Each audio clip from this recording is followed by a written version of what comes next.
Wear gloves, wear eye protection, avoid skin contact, and keep the work area safely blocked from traffic during repairs.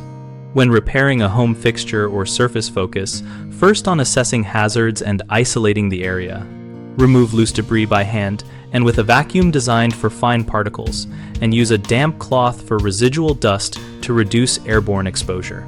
For chemical cleaners or adhesives, read the label for specific contact times and ventilation needs, and always follow the manufacturer instructions for dilution and disposal.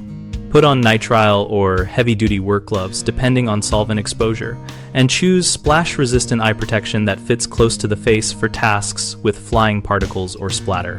If a repair could put you or passersby at risk from falling objects or traffic, mark the perimeter with cones or temporary barriers and post clear signage.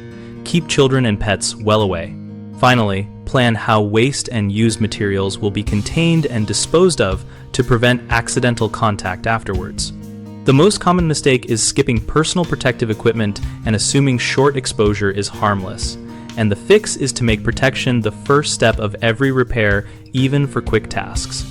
People often neglect to control the work area, so foot traffic or pets wander through. Set up physical barriers and a visible buffer zone before starting, and keep tools and materials inside that zone.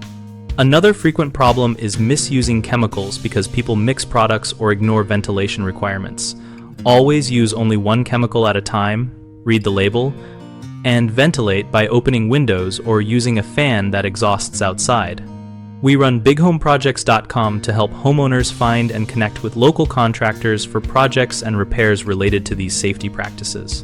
On our site, we also help contractors find work and share experience through our community discussion boards, where members exchange tips and local recommendations.